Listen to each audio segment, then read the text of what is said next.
Good evening, everyone. Public notice is given that Smithfield City Council will meet in a regularly scheduled meeting at 96 South Main, Smithfield, Utah on Wednesday, June 24th, 2026. The meeting will begin at 6 p.m. I'd like to turn the time over to John Engler for the welcome pledge of allegiance, thought or prayer. If you'd stand to pledge, please. I pledge allegiance to the flag of the United States of America and to the republic for which it stands, one nation under God, indivisible, with liberty and justice for all.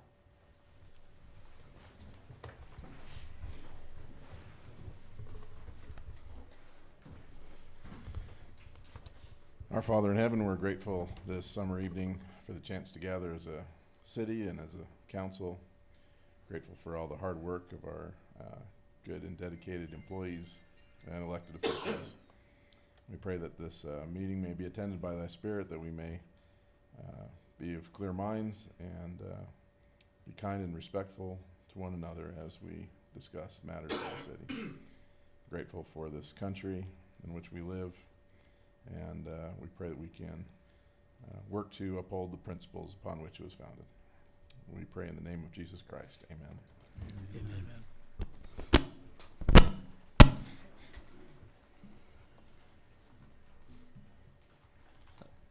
Item agenda number 1, approval of a city council meeting minutes from May 13th, 2026. Mayor, I'd like to make a motion that we approve the city council meeting minutes from May 13th, 2026. I'll second. How do we vote? Jay? Yes. John? Yes. Chris? Yes. Jen? Yes. Todd? Yes. Item agenda number 2, public comment on any items not on the agenda. I'd like to open that public comment at 6:04. If there's anything you guys would like to say or share, you're welcome to now. So.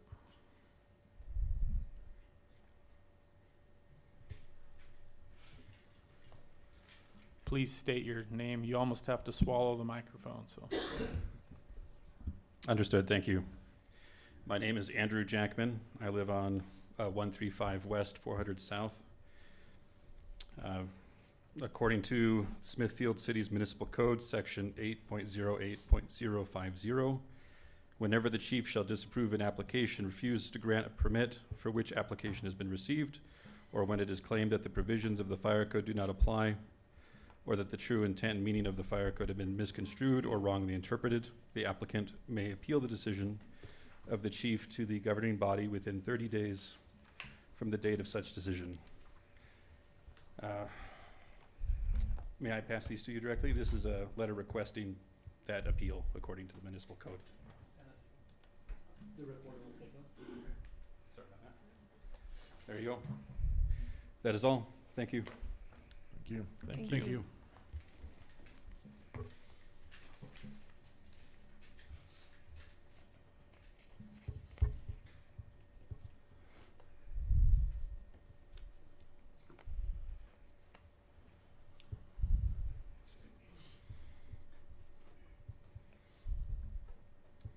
My name is Chris Monson. I used to have an office upstairs. And I just have a couple of things I wanted to say to this council and to this group behind me. Number 1, I want this group to know there are not things going on behind the scenes. There are not underhanded things going on with this council and this mayor. These people are above board. They are doing the very best they can in the positions they hold. And I want to tell you thank you. It's a lot of work and a lot of time and a lot of pain when people criticize.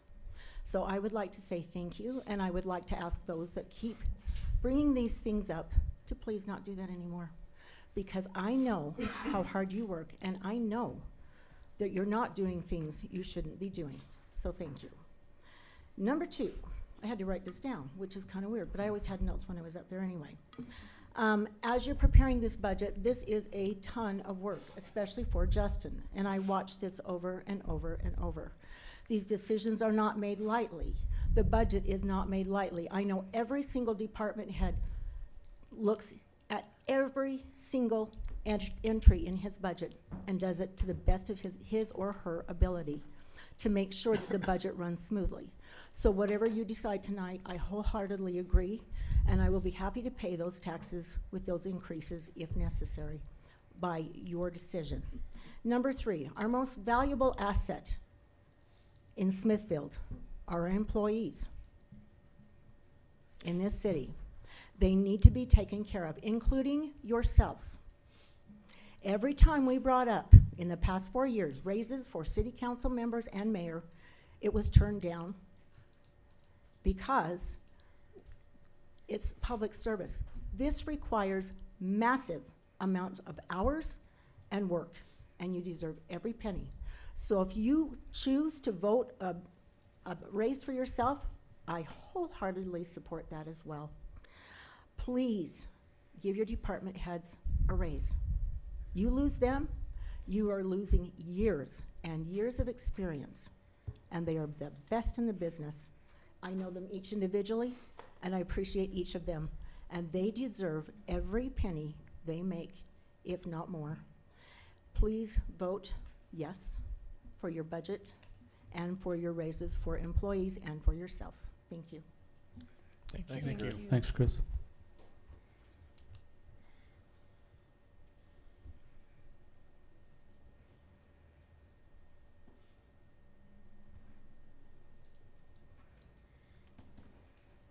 Any other comments? Like to close the public comment section at 6:08 p.m. Item agenda number 3, recognition of Carrie Hogan as the 2026 Smithfield Lions Club Citizen of the Year.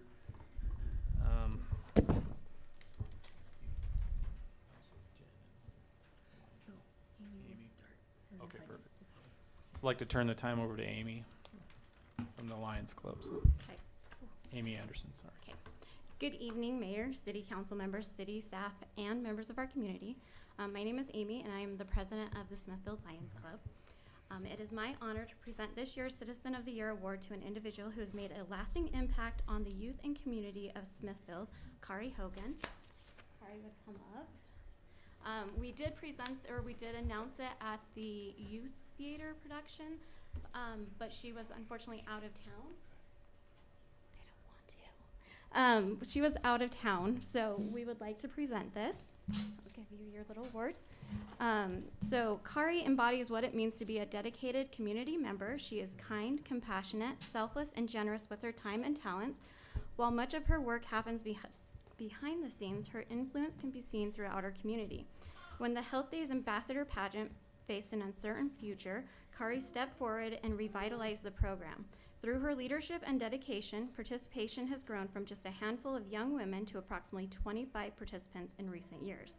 More importantly, she has helped create opportunities for young women to gain confidence, develop valuable life skills, build lasting memories, and earn scholarship funds to support their education goals. Kari's attention to detail and genuine care for others are evident in everything she does. From organizing meetings in her own home to ensuring every volunteer, participant, and supporter feels appreciated. She leads with kindness and a servant's heart. Those who work alongside her speak not only of her dedication, but of her warmth and ability to make everyone feel like family. As a lifelong Smithfield resident, Kari understands the value of community traditions. She continues the legacy she shared with her mother through the pageant and has helped ensure that tradition remains strong for future generations. There's not enough words to describe the positive impact Kari's had on Smithfield. Her service, leadership, and love for this community make her exceptionally deserving of this recognition. So on behalf of the Smithfield Lions Club, it is my privilege to recognize you as the Smithfield Citizen of the Year. Thank you.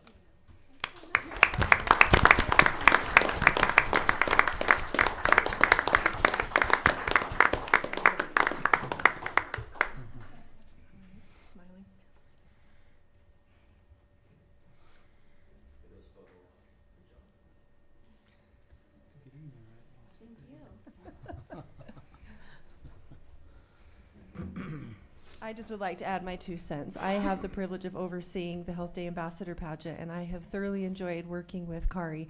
She is a joy, she is a gem, and I am so grateful that she received this honor. She is wonderful, and if anybody don't know her, please take the opportunity to get to know her because she is amazing. We're blessed to have her in our city. Love you, Kari. Thank you, Kari. Congratulations. Item agenda number 5, public hearing for the purpose of discussing resolution. Number Oh, I'm sorry. Backwards. Number 4, recognition of 2026 Arbor Day poster contest winners. Turn the time over to Jeff Barnes.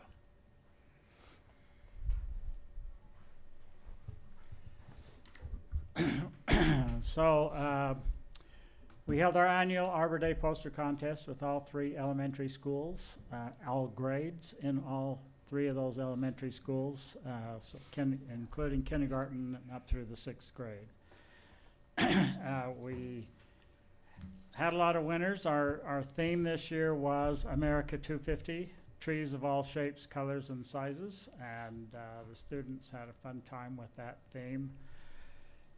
They were all invited to the city council meeting on the 11th, and then I was informed that the meeting had been changed, and I hurried and ran letters over to the schools before they closed that week.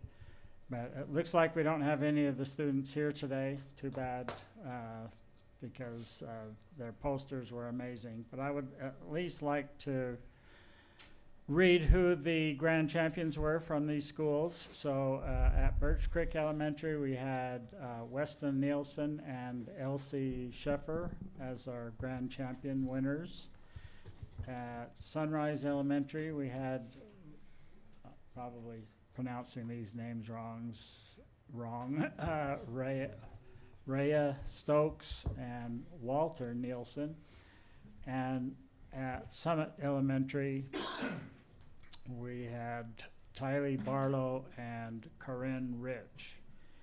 And some of these students did show up on our health days down at Forester Acres. They helped plant our Arbor Day tree down there by the new playground equipment. I think 4 of them showed up to help plant that tree. So we appreciate the students participating in our program. The winners, so we recognize all or 5 place winners for every class at every school. So 1st, 2nd, 3rd, 4th, 5th place, and they all get some money in their envelopes. So 1st place winners get $10. So the kids are always excited to participate and earn some money in the process. So anyway, thanks. Thank you. Thank you, Jeff. Thanks, Jeff.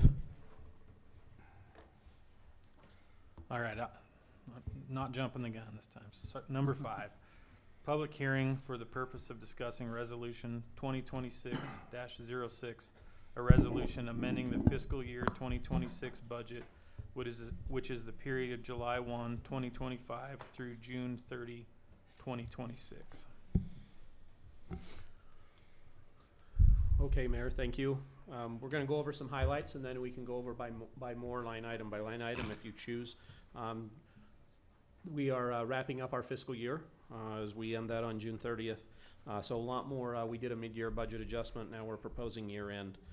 For the general fund, it must balance, and we're proposing revenue and expense increases of $2.1 million. I'm going to hit some of the highlights. Where does that $2.1 million come from? Increases in sales tax, RAPS tax received, mass transit tax, local road tax, the Class C road tax, rural transportation infrastructure fund tax. Now those are all a restricted fund. Class C, rural, they have to be used for roads. Local road tax has to be used for roads. RAPS tax has to be used for the project. Sales tax is not a dedicated tax. We've done a lot of burials in the last year, sold a lot of grave plots. Those are up. Subdivision fees are up quite a bit. Interest earnings to the benefit of the city are way over projected amounts. And then unfortunately, we had a truck totaled, so we got some funds out of that, and we had to buy a replacement truck. And then we have several grants. We had a CLEF grant, a tech grant, some donations to the library, donations to America 250, And then you look at like the rec center, revenue is up in the rec center 143,000. Golf course revenue is up 497,000 is what we're projecting there. All of that told comes to about 2.1 million on the expense side. Some of those highlights are we're adding in the America 250 program, some funds for the Art Council, no change to police, but we are going to talk about a change that we're recommending for them later on for an equipment purchase due to our revenue being up. In the streets department, the biggest thing is we're conducting some traffic and transportation studies, and as those numbers come in, we're able to finalize those. In regard to Class C road funds, we actually aren't spending that money. We're going to, that's a restricted fund. We will set that money aside for a future fiscal year, as well as our RTIF money, the transportation fund money, the local road tax. In the parks fund, we're looking at our portion, small increase as we finished up that RAPS tax project down to Forester Acres.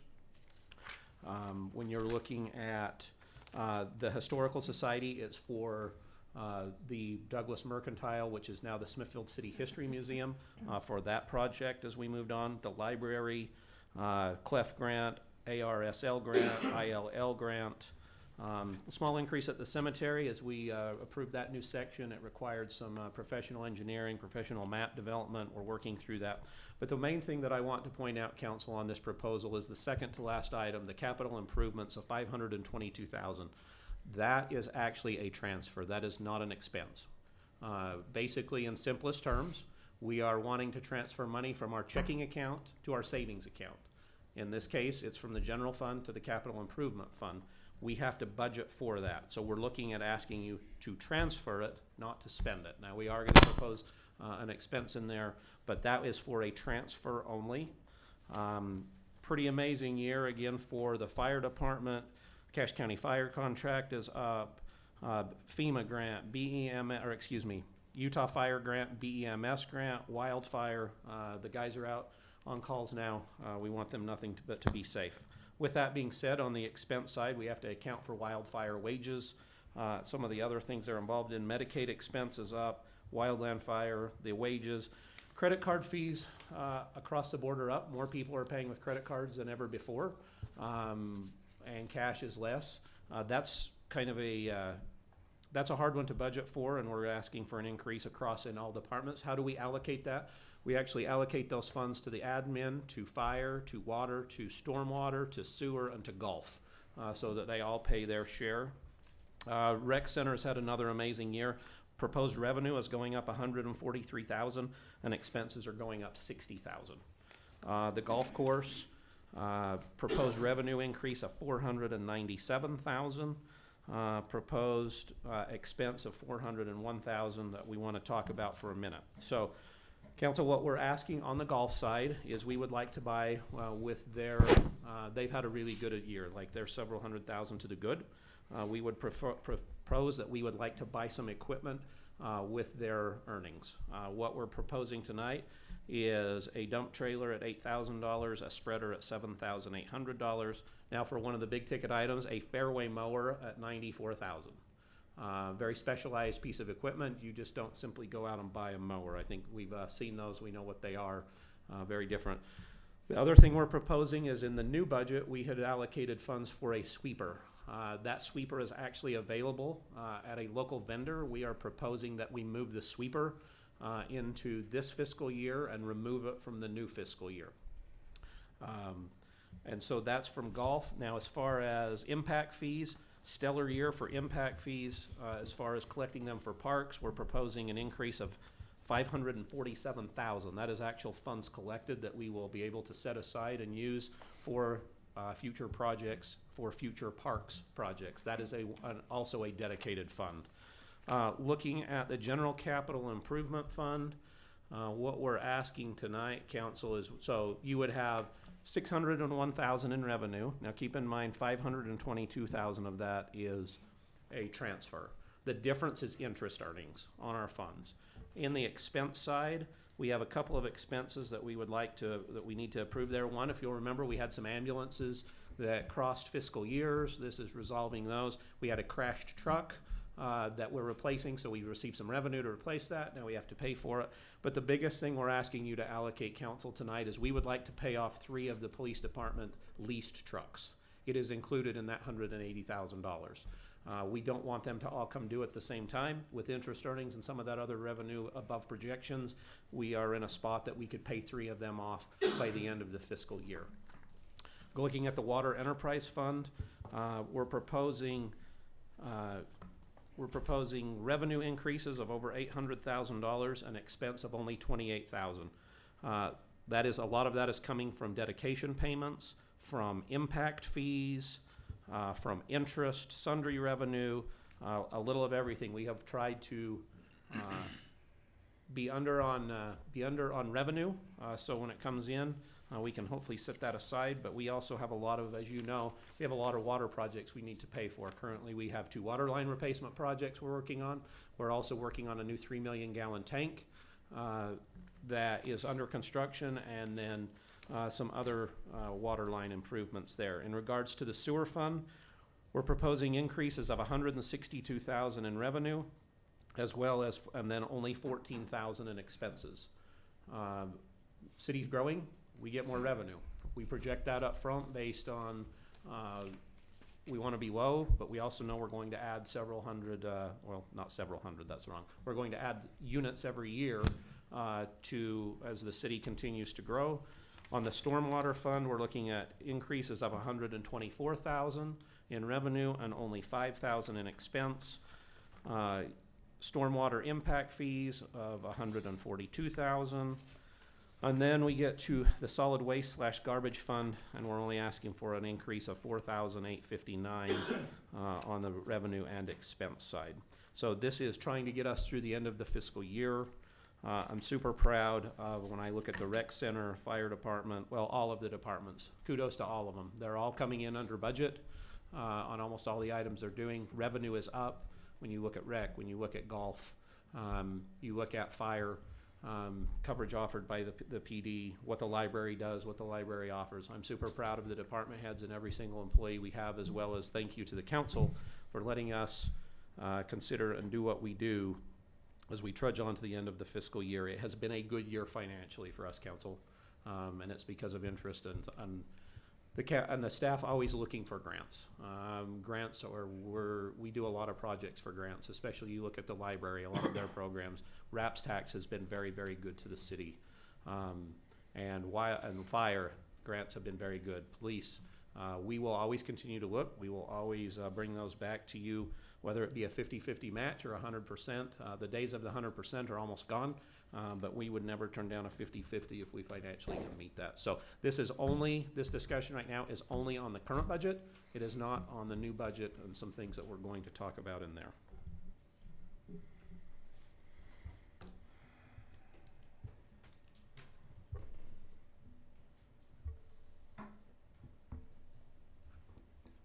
Any questions? I know that was a lot, but. I think I've got all the numbers. I think I've got them all in my head now. No, I think that it sounds like it's been a great year, and I'm really grateful to the department heads and to Justin and all the work that's been done here to stay financially and fiscally responsible. I think that's just outstanding. And I think that puts us in a good position heading into the new fiscal year. Just one question about the sweeper. That's the same budgetary item, like the price hasn't changed, or is that just readily available? We had it 74,000 in the new budget, and it would be 74,000 in this budget. That was the street sweeper, right? No. This Different is the sweeper. sweeper for the golf course. Golf course. Yes. Okay. Yeah, that is in the big sweeper Is it is in different? the new fiscal year Yeah. for under the stormwater department. Okay.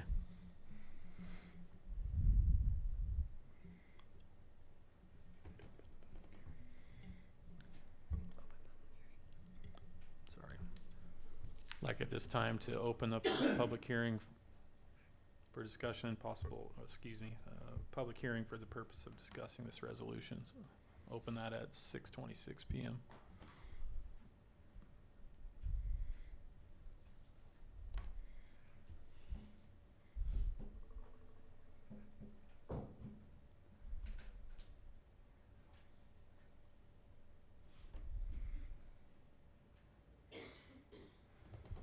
Not everybody all at once.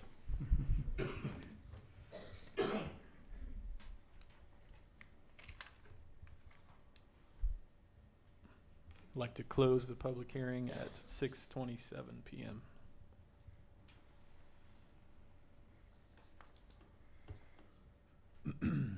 Discussion and possible vote on resolution 2026-06. I think they've done a great job. I think what's going on with it.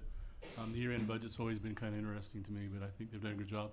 I really like the idea of the police department being able to pay off their trucks and stuff, because that gets them into a good program, start rotating that crew that way. I like the new equipment that's been out there that's being purchased and everything. I think it's really kudos to everybody that's been working really hard for it, Yeah, grants and everything. I agree, especially anytime you can get out of a lease and be able to pay some of that off. I think that's a great thing. So thank you, Justin, for all the work you do on this. I know there's a few hours spent putting us all together, so I appreciate that, and all the department heads for all that they're doing, and the common workers who are out there working their butt off. Want to thank them. I think any opportunity that we have to get out of debt and not owe on anything is a win. Absolutely. Definitely. Yeah, I wholeheartedly appreciate it as well, looking through the budgets and seeing what you guys are dealing with, seeing the decisions that you're having to make, and seeing the priorities that you're putting on them. I've been very impressed by your consistent ability to properly prioritize. I think it's just been fantastic. And as I look at other situations, other cities throughout our valley, throughout our state, I feel like our entire group of leadership within all of our departments just sets a gold standard of how to do it right. And I appreciate that. It's very eye-opening to have spent time with these departments, to tour these different departments, to get an eye on how things work and what is needed is really eye-opening. It's incredible what these departments are doing, and I've thoroughly enjoyed spending time at the departments and learning how things work and what they need and why they need it, and it just helps us understand the need so they can do their job better. You ready for a motion, Mayor?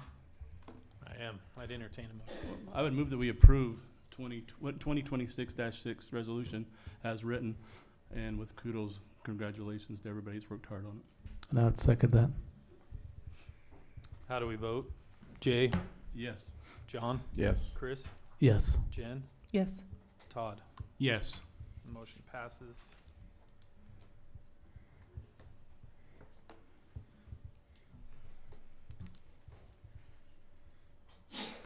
Agenda item number 7, public hearing for the purpose of discussing ordinance 2026-08, an ordinance enacting compensation increases for specific city officers and elected officials.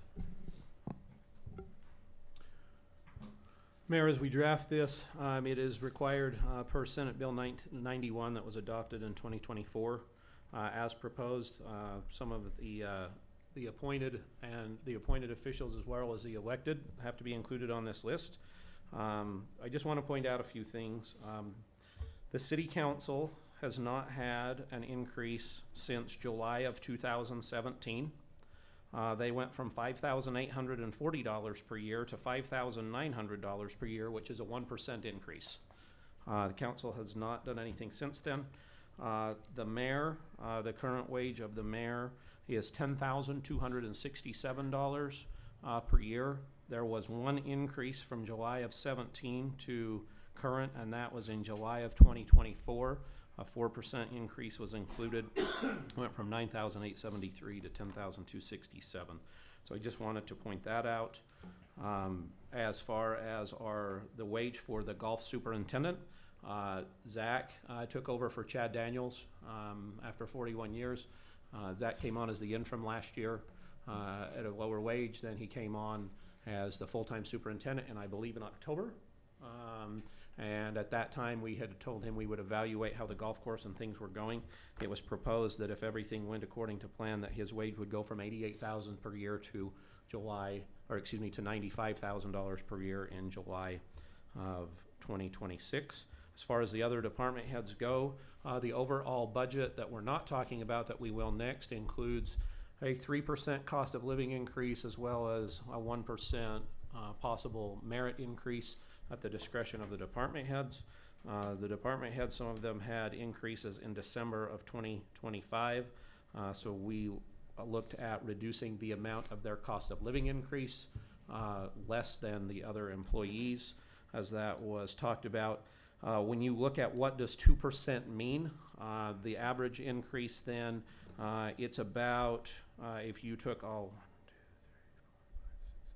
you took those 8 employees, the average increase equating to dollars per hour, right around $1.20 is what that equates to, plus or minus. I could give you the exact on each employee if you would like to know. But this is mandatory. If there is any changes to the employees listed on there, that's what's proposed for the new budget. That's where these numbers are coming from as proposed, Mayor. Thank you. I'd like to open the public hearing at 6:33 p.m. If you have any comments, or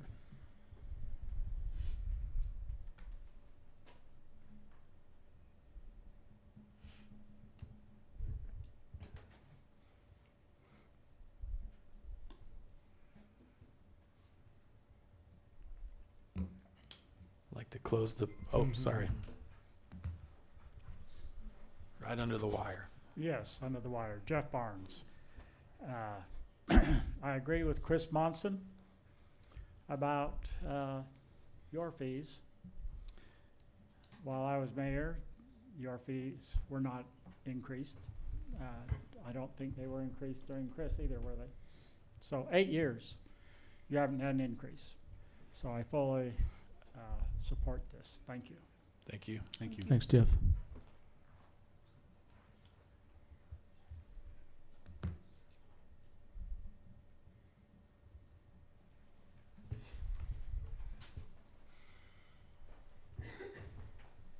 So I'm Amy Anderson. I actually have worked with many of these on a professional level, but as a resident, sorry, not that tall yet.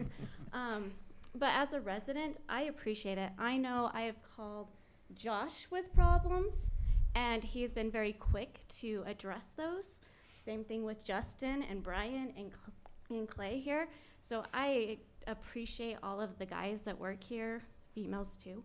But I do appreciate the staff for Smithfield City, and I do, you guys too, you know, doing what you guys do. So I do agree that you guys should approve this. Thank you. Thank you.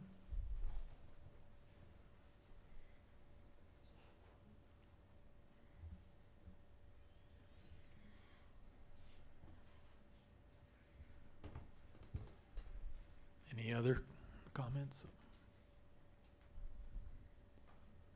I'd like to close the public hearing at 6:35 p.m. Discussion and possible vote of the ordinance 2026-08.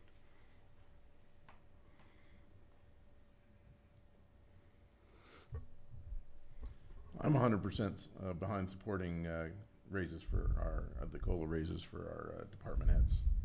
We're living in a world where those kinds of cost of living increases are real, and we want to send the message to our department heads that we value them, and we want to keep them, we want them to stay, we want them to recognize that we appreciate their work here. So I am 100% behind those raises. I'd like to second that sentiment, not any vote here, but second that sentiment as far as all of our department heads.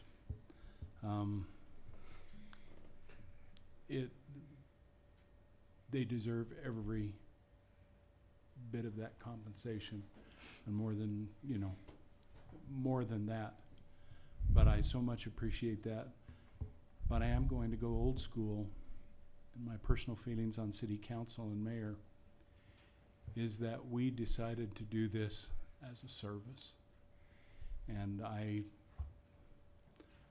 would not, I would support that we continue as we have done for the last several years by allowing ours to stay the same and allow that to be, those funds to be used for city however large or small it may be.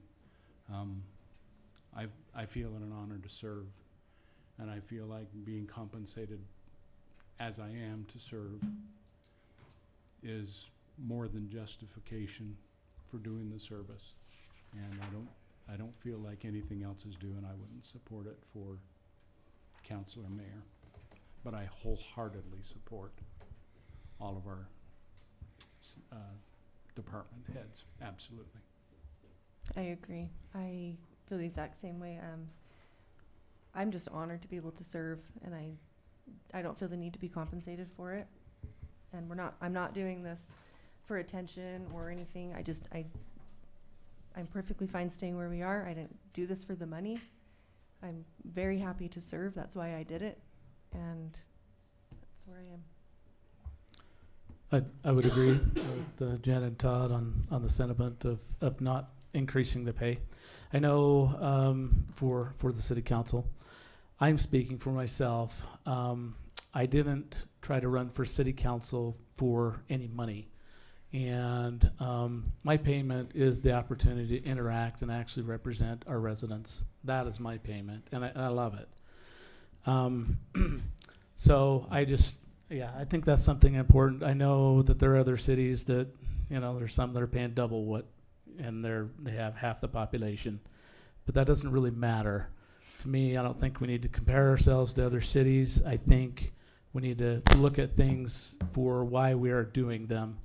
And I think at some point in time, I'd love to at least keep our city this way. If you look at politics in general, a lot of people that are in politics make a lot of money. By the time they're done, they're millionaires. And that's because they've interacted and they know how to schmooze with people. And that's what I don't want the city council to be an opportunity for. We should be here because we actually care about the city, not about the money. And if for some reason we decided we were going to do a raise, I wouldn't accept that money. I would just have that forwarded to the seniors. So that's kind of where I stand. But real quickly, I agree. I think, I appreciate our department heads for everything they're doing, but I also want to make sure we're not forgetting our regular workers that are out there working their butts off. And so, in December, the average, that $10,000 raise on average for the department heads was about an 8.6% raise. And the regular workers didn't get that. Now, if you look at the lowest paid full-time worker, that 8.6% or that $10,000 would have been a 28.6% raise. So I have kind of a problem with the percentages. It creates a gap between the top earners and the regular workers who are working. And so I think we need to not forget our regular workers that are out there. We need to care about them as well. I don't have an issue with department heads getting a raise. If it was me, I would say, I'd love to see it maybe be a 1% COLA raise for department heads and add a percent to the regular workers above what we're saying right now, the possible of 4%, making that, changing that to 5%, just because they did not get a chance. Not only did they not get a chance to get a raise or merit raise, I guess I'm assuming that it was a merit raise in December, but it was given to all department heads. But because of that percentage, that puts the department heads so much further than just your regular workers. So I'm here to not just represent department heads, but regular residents and those who are working. So that's just my personal thoughts. I've worked with a lot of these guys over the years and everything, and know what they've gone through and what they go through. They put a lot more time in than just the regular 40 hours a week. Sometimes it's 60 hours a week, and sometimes it's more than that. And so sometimes when you stop and think about it, yes, and then they have a lot of knowledge and experience that comes with it. So I really don't have a problem with the 2%. I look at Chris and what he's saying also with what happened with the the money that went out there. I like the worker bees, so to speak, the regular employees. They really should be compensated more. and start looking at maybe some other wages and stuff like that. As far as the city council mayor, you know, I didn't get in it for the money either. However, as I look at some things that's going on, like with planning and zoning, you know, they take some, you know, they look a lot of things through, and they also represent the city and some of the things that they're doing with zoning and stuff and that sort of thing. And I kind of think that maybe I would like to see us maybe take some what would go to us, maybe going to them, to kind of compensate them and bring them up a little bit more, because they're also, you know, they're on the front line as well, and helping out with the city. They put a lot of hours into that as well.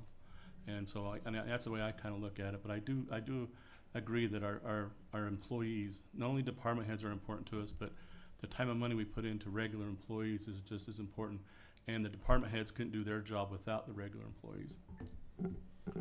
So it kind of all comes around. I think that's the way I kind of look at it.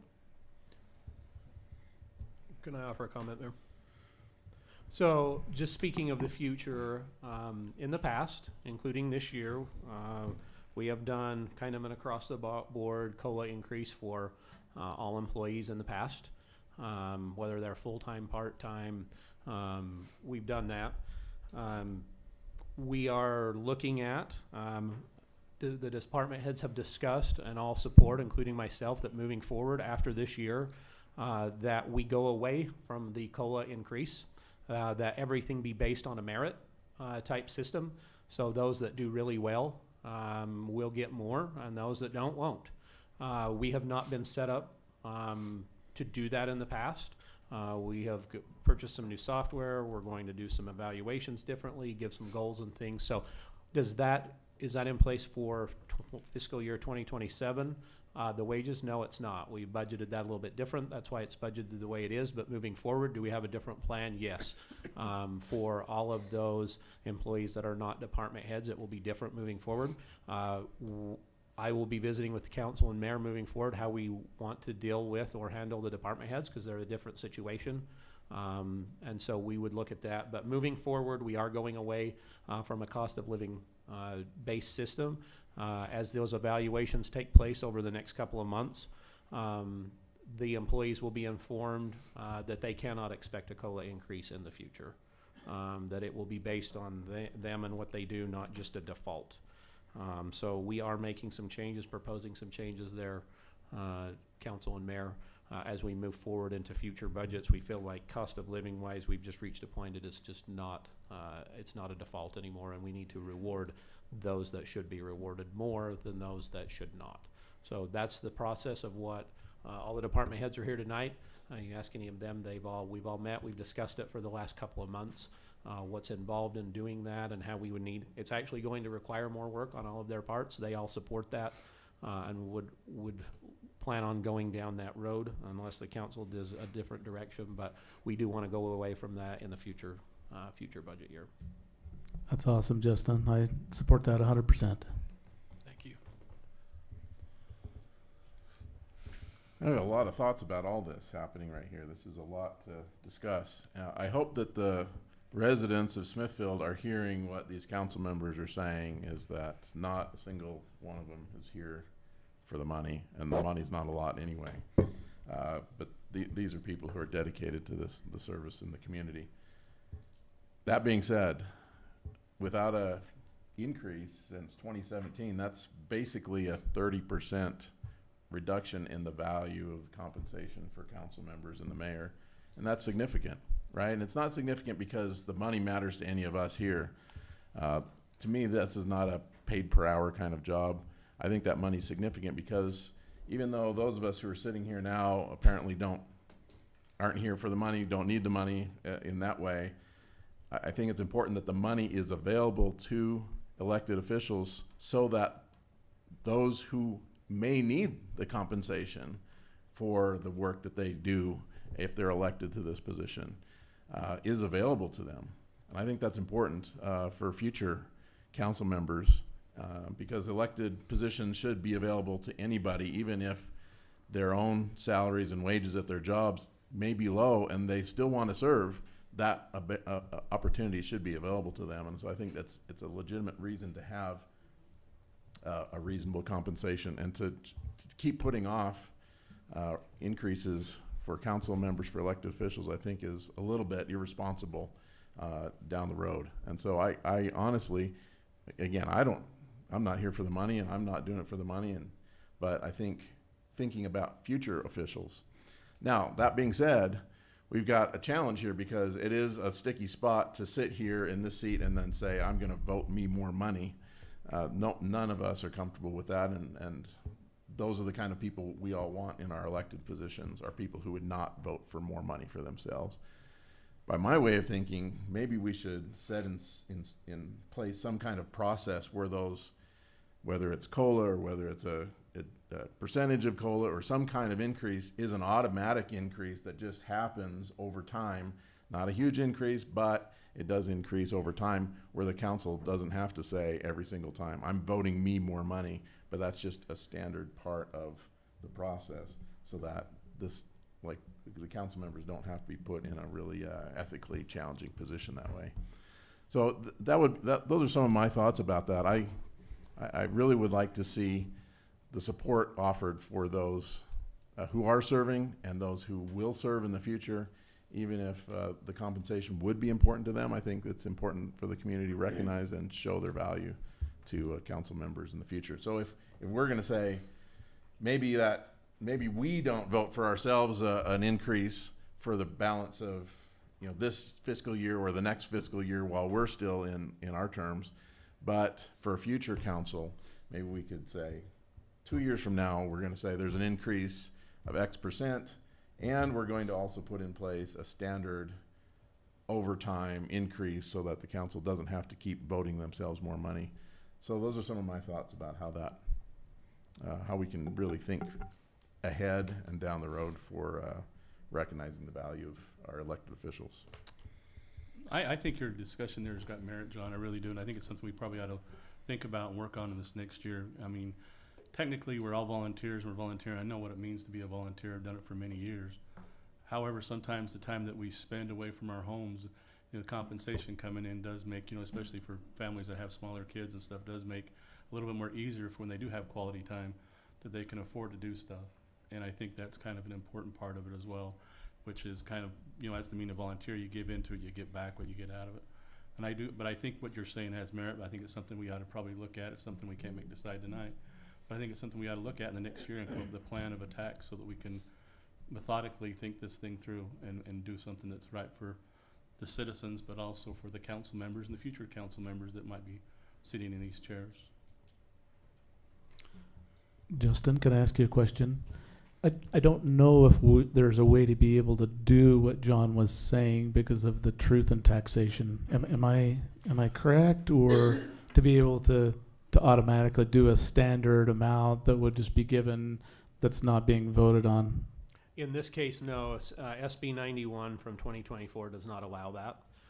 What you would have to do is, first off, a couple of clarification items. Where did 3% come from? We have in the past proposed what the rest of the city employees are getting. So that's this same 3%. That's where this 3% is proposed tonight. It's up to you what you do. Automatic increases are no longer allowed per SB 91. So could you put in there, we're going to do 3% on, we're going to look at now, but it's not in effect till July 1st of 27 or something. You could look at something like that, but every increase requires a public hearing and a vote of the council. So an automatic, no. Could you push this to the future? Yes, but that's the one part of SB 91 is any change to that requires a public hearing and vote. Which makes sense. So like tonight, if you don't want it, you would vote to adopt. If you're going to adopt it, we would vote to adopt, and you would amend to take the mayor and the council to what you choose to take it to. And then one other question: how does this work? I'm kind of new to the process, but like there's multiple things that we're kind of looking at here, so there may be multiple. Are we just going to amend this resolution to have it be what we're deciding on, or how do we do this? Yep. Okay. My thoughts along with what John was saying is every council has an opportunity to give themselves a raise, and I don't think that we as a council need to set that up for future councils. They can do this every June. So I think right now we just decide what we're doing for the next fiscal year. Next year we can readdress it. Years after that, the next council can readdress it. It just makes it easier that way. And as the youngest council member up here with young kids, I still don't think that an increase is necessary. Like, I don't look at it as, I didn't go get a part-time job at a gas station or somewhere else for money, right? Like, the compensation was just something that happens. It's not why I did it. And so I still think that, for me, I'm good. I would love to find a way to make it so, because we look at the department heads and, you know, they work for the city, we're making that decision. In my mind, we work for the citizens. I would love to have a way for the citizens to decide if and when any increase is due. And if they don't feel it is, I'll live with that all day long. I don't know how you do that. I don't think that's an easy thing to do. Probably not even a possible thing to do. But as it stands right now, I feel like I'm working for them, and this is what they deserve.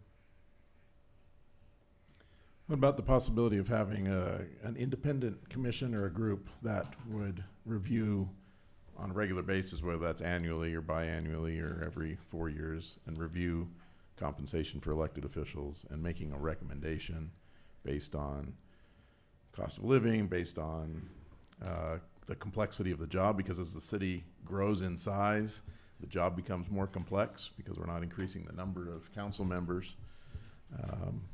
And there's just more to kind of keep track of and do. So maybe there's a way to create a recommendation body so that the council can then say, okay, we're going to trust whatever that recommendation body says, and the council doesn't have to kind of step into voting themselves, even though they would have to vote still, but it's not them deciding to vote for themselves that way. Based on facts and everything. Yeah, the recommendations would come from that independent commission.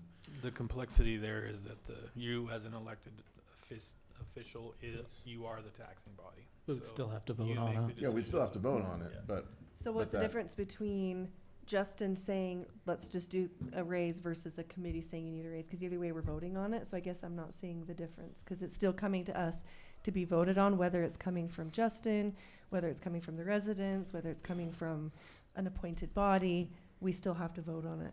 And we'd still have to So- vote on it, but all I'm saying is, because Justin's just such a good guy, and he's always going to promote Right. the 3%. He's always gonna make that recommendation because he is such a good guy. We need to get a commission that's made up of maybe not so good guys or something, right? Or No, just but some independent At that body. point, it's I'm subjective. teasing a little. Just an independent body maybe made up of residents who are looking at that from a disconnected perspective in a way. I know it's a sticky territory. I just think it's a mistake for the city to keep postponing this and postponing it and postponing it forever. We can't just keep doing that. I think that's a mistake for the city, but it's really uncomfortable to sit in this chair and vote for more money for myself. You care if I share some facts about other cities? Please do. Go ahead. So we reached out to see some other cities. Some responded about what their council and mayor paid. These are the ones that I confirmed that are larger in size. I did not reach out to all of the little tiny smaller communities. So right now, Smithfield, the mayor, 10,267, city council, 5,900. Hyde Park, the mayor is just under 13,000. The council is just under 5,900. They have a population of about 5,800. Hiram City, their mayor is at 18,000. Their council is at 6,000. Providence, their mayor is at 21,583. Their council is at 10,408. They have about a 9,500 person population. North Logan, their mayor is at 10,565. Their council is at 5,535, and they have a population of just under 12,000. And our population plus or minus 15 to 15.5. The other things that you're dealing with too, that those other entities aren't dealing with, we have a golf course, we have a fire department, we have a police department, we have a rec center. Several of those other communities don't have any of those funds. So just as we speak, as you talk about what you're dealing with and your the number of funds and bodies and people. Just a little tidbit there from when we reached out to the other cities. Now, do we have to be what the other cities are? No, of course we don't, but just as where they're at. There are a couple on that list were really surprising based on their population, where they're really at. Yeah, based on the population, based on what we have going on in our city, it feels to me like we're not too far off what's happening elsewhere, maybe on the low end, 100%. but not super far off. So I don't feel any urgency, certainly, to vote an increase. But I would like to establish a better pattern of professional responsibility towards elected officials in the city. Because someday all of us are going to be out of this position and somebody else will be here, and we want to make sure our elected officials are supported in the work that they're doing, especially as the city grows and the responsibilities of council members increase over time. We'll reach out to some other cities and see how they handle this, because their council and mayor is going through the same thing, if that's okay.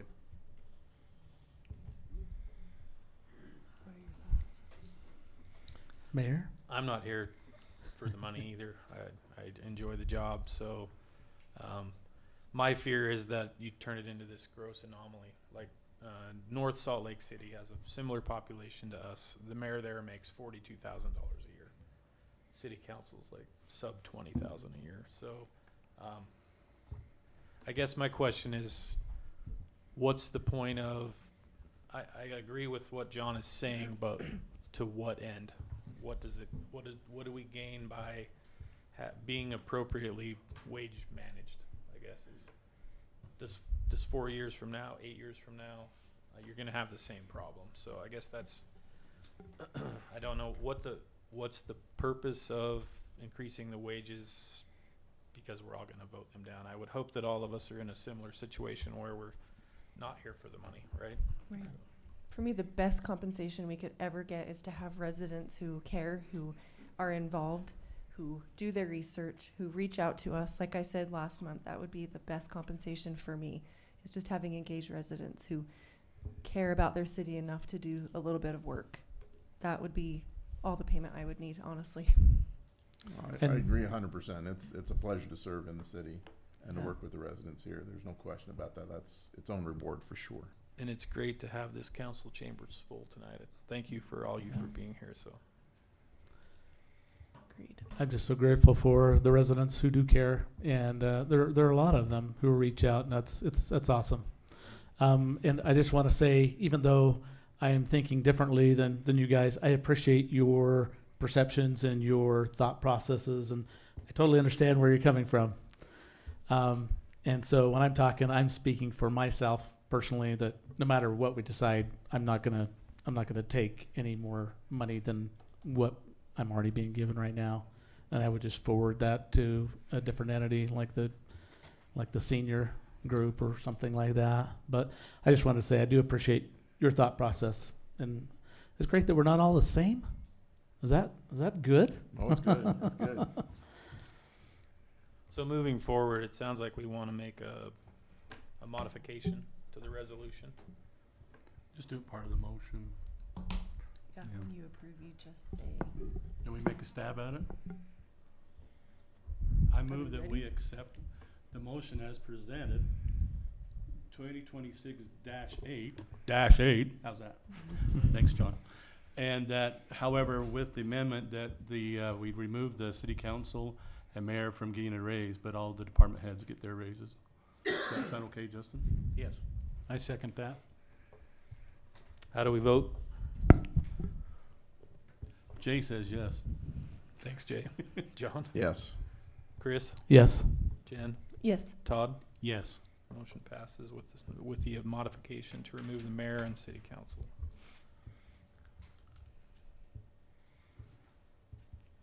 Thanks for the maintenance. Item agenda number 9, public hearing for the purpose of discussing resolution 2026.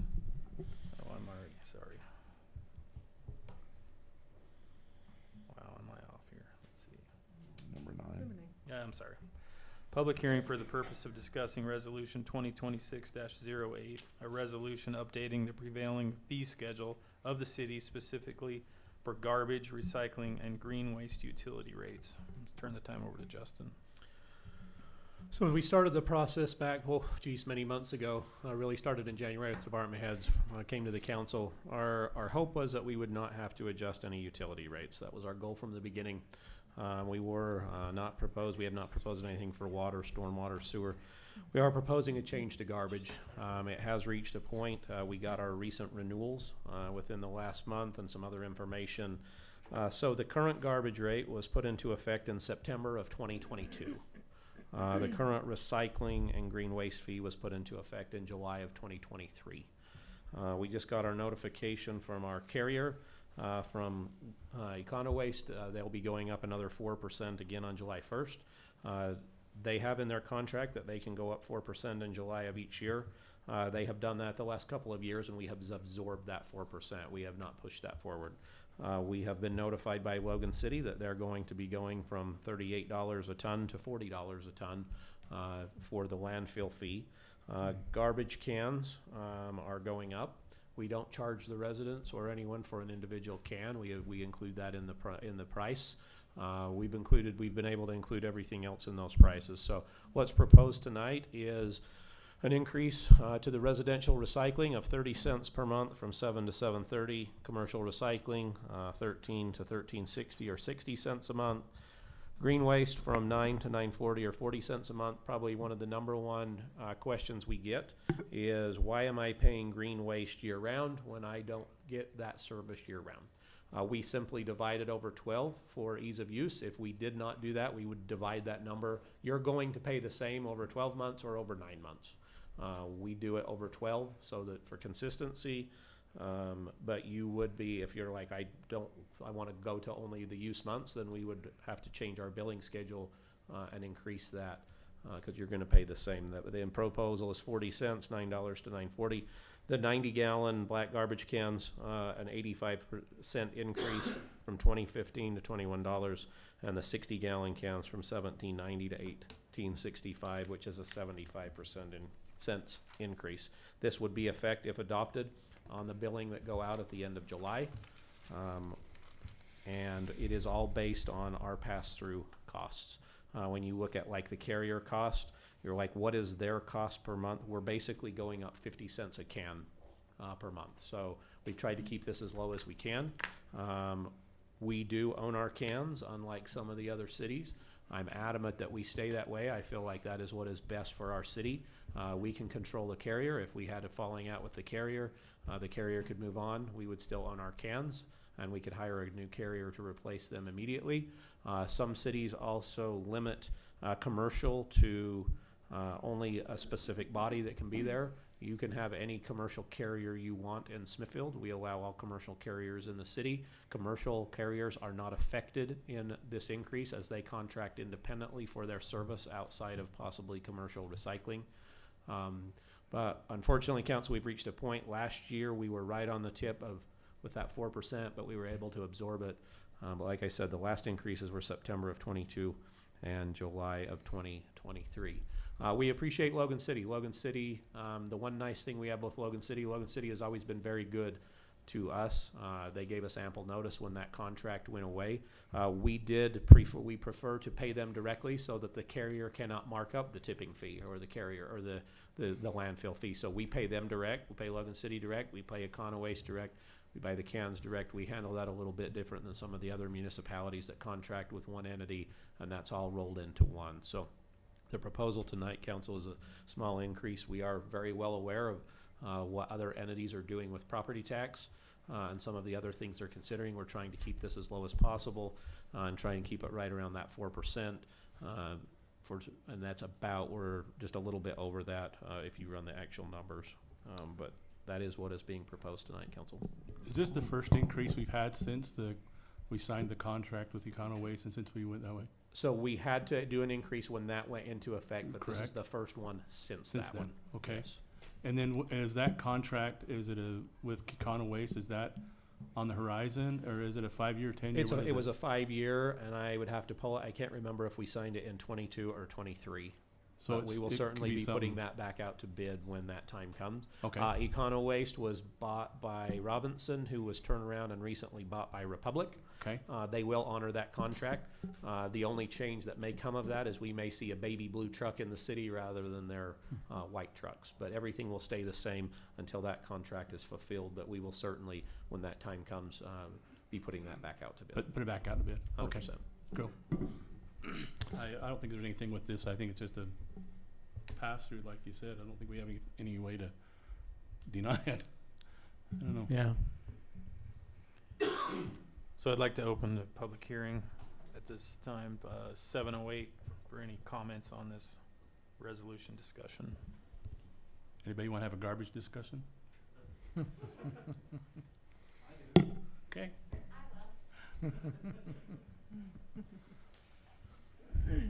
Justin laughs at me because he knows where I work. I actually do want to say, though, that the Smithfield City, they did do a great job when they split with Logan City. Buying their own cans was a big decision and a great thing for the residents. Because like Justin said, if something goes wrong with this carrier, we have the option to switch over. If we didn't buy those cans, they kind of have us by the toes, I guess you would say, because they can take away all of those cans. And from personal experience, taking cans away from residents is not fun. It's not easy. It is a very long and hard day, couple of days, and a lot of equipment that is needed to do that. So, as a resident, do I love my garbage rate going up? No. Do I understand it though? Yes, because that is the first thing that people complain about that's not done in the city. When your garbage doesn't get picked up, they get called pretty quick on it. So that's my 2 cents. That's right. You Thank work for solid waste, don't you? Thanks. I forgot. Sorry.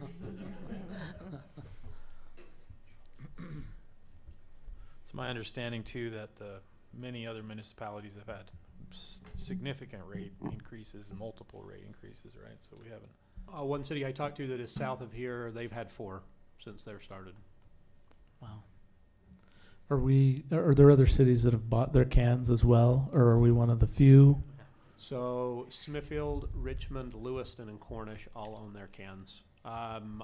Providence does their own service. Logan does their own service. The rest are through Waste Management. And Waste Management mandates they own their cans. Price-wise, how do we compare to some of the other cities? We're average? higher than some, lower than some. As far as like the Econo Waste side goes, we, because of economies of scale, we pay less in Smithfield than Richmond pays, who pays less than Lewiston, who pays less than Cornish. But there are some that are a little bit, there are some that, like I would have to get the pennies, but there are some, we are not the lowest, but we are certainly not the highest. Is there any other public comment?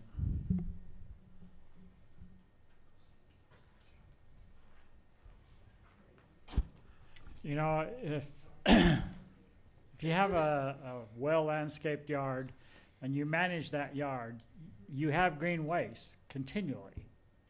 And I have just one complaint. I guess I need to state my name, Jeff Barnes. In the fall, I would like that green waste extended. Now, this last year it was extended because we had great weather, but you know, as long leaves don't all fall at the same time, and so I end up throwing a lot of my leaves in the black can because the green can is no longer picked up. So look at the dates in the fall for those green cans. Thank you. Any other comments? I'd like to close the public hearing at 7:11 p.m. Discussion and possible vote on resolution 2026-08. Justin, we don't choose when the green waste ends, correct? So it Or is do in the they tell us? contract through the end of October, and they have been, we have worked with them. They have been willing to extend it into November each of the last couple of years. Is that one of the items we'll be certainly negotiating in a new contract? For sure. That's one. That is probably the number one concern about that contract, but they have extended that. They've actually come sooner in a couple of years because of weather. They have extended it later, 2 to 3 weeks in most cases, not into December. But that is something that we will lean heavily on in that regard. But yes, there is a specific date in the contract, but they have extended that every time we have asked. I mean, even if they do like every other week or every 3 weeks and just slow it down, that would be helpful too. Justin, get the 'em. question, do we know how many households are serviced? In other words, how many cans, how many locations they are doing in Smithfield? I don't have that with me tonight, but yes, we know to the can. We have a count for resident. We have a count for every single type of can that we pay every month and know where they're at, where they're going. 100% we do. I'm sorry, I just don't have that invoice with me tonight. That would just kind of help understand the total overall amount increase for the city, so that we would understand that, not that it has anything to do directly with financial for the city. But. Well, I think it's extraordinary that the city has absorbed the increases for several years already. Yeah. And the fact that they're asking for a, 3 to 4% increase this year, I think is a no-brainer. Right. Yeah, that the city's doing a marvelous job. I mean, if you have a recycle can, green waste, and a 90-gallon garbage, your fees will go up $1.55. Yeah, and when you consider inflation and everything, it's actually amazing. So kudos to Justin for being able to kind of do what he's done. So thank you. Increases are never fun.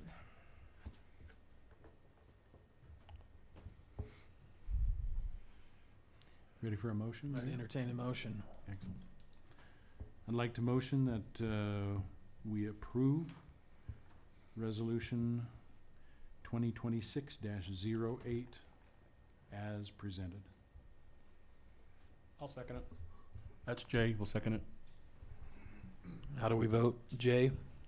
Yes. John? Yes. Chris? Yes. Jen? Yes. Todd? Yes. Motion passes. Oh, Mayor, could I yes. mention one thing while we're still on this?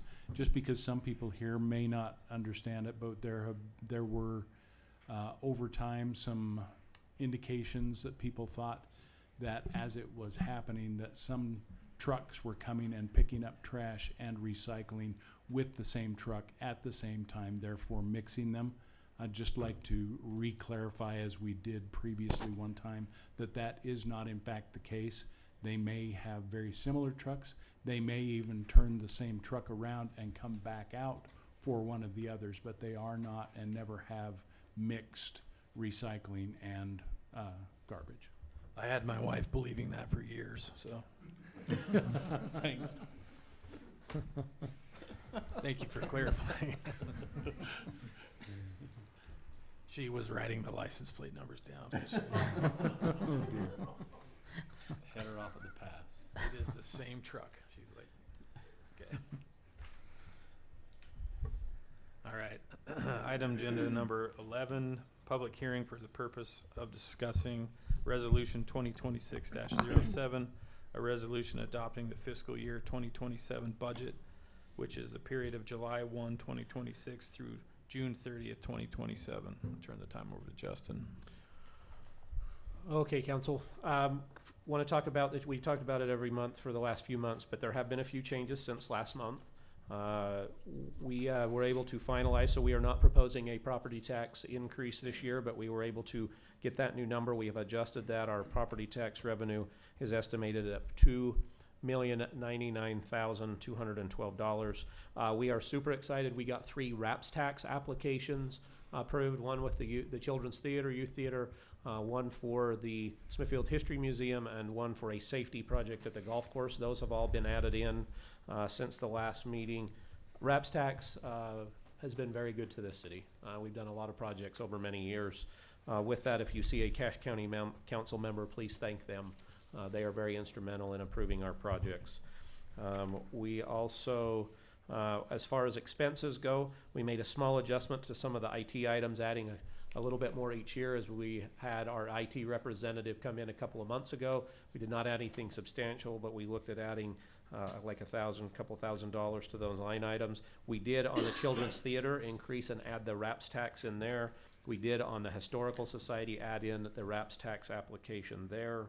The one I would like to point out, council, is, or make sure, once again, I'm going back to, because it can be a little confusing, is when you see to the General Capital Improvement Fund of $216,000. We are not spending that, we are transferring that down on the next line item where you see $256,000, and the 256 includes the 216 plus interest.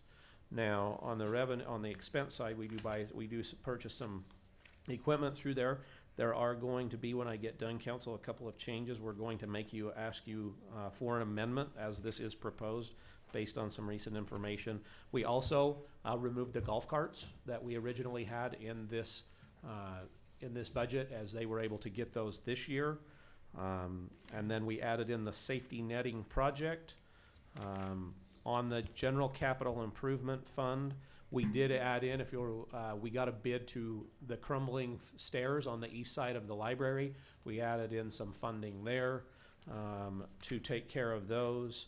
On the water department, we added in our estimate for phase 2 of the Canyon Spring Line project. That will actually go to bid, and we'll adjust that later in the fiscal year. But we did add in that once we got the bid estimate off of phase 1, we used that to formulate an estimate for phase 2. Which we're hoping takes place next year. Our general fund budget's proposed at $14.2 million. When you look at the grand total and see our expenses versus our revenue, we have expenses of approximately $29 million and total revenue of $24 million. That doesn't sound very good until you realize we've been saving money for years and years for water lines and stormwater projects, and in order to pay cash for those. So a lot of those projects are coming to fruition in this fiscal year, and as we move forward. The one thing that I will ask when you're done is we would like to make an amendment to this as presented. We would like to have you remove the sweeper from the golf course budget and replace it with a rough mower. And we would also like to add in, because the golf course, we have some building problems with the clubhouse, we have some window problems, we have some brick or rock problems. We simply can't get, the golf course has the funds in this fiscal year to do those projects. They total about $47,000. We physically just simply can't get them done in the next week. So what happens to that overage, or that money, that their profit, I'll call it, that's actually, we moved that to the General Capital Improvement Fund, so we're going to ask you to turn around and allow some of that to come back out in the next fiscal year to allow, because we could get it done in the next fiscal year, we just simply can't get it done in this fiscal year. So our recommendation is, or our request of you, is that we would amend the budget to remove a sweeper, add a rough mower, and add building improvement projects at the clubhouse. Is what that proposal would be, or we would look at. That's what I have right now, Mayor. Thank you. I'd like to open a public hearing at 7:20 p.m. if anybody has any comments.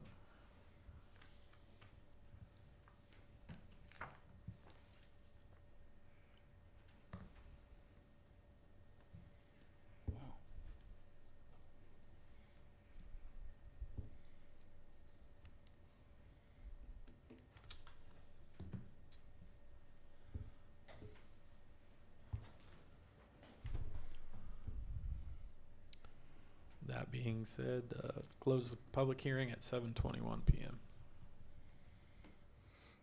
Discussion and possible vote on resolution 2026-07.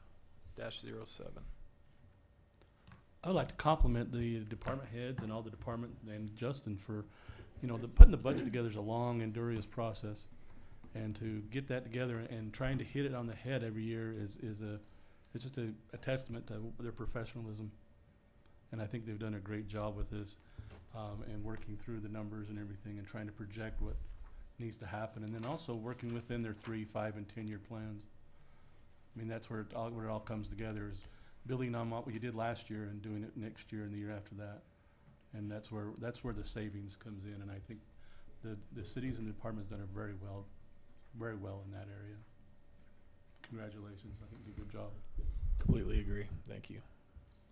I would like to say the same thing, just absolutely agree, and hopefully everyone that is here, as you listen to the improvements that we are being able to make, as we hear the adjustments that are being made, and the things that every one of these is a benefit and a improvement for the city as a whole, and yet to be able to stay absolutely within our budget to be able to do so takes incredible discipline on Justin's part, the mayor's part, the city's part to be able to do that, and to do it so well and so consistently year after year after year is impressive, and I'm proud to be watching that happen.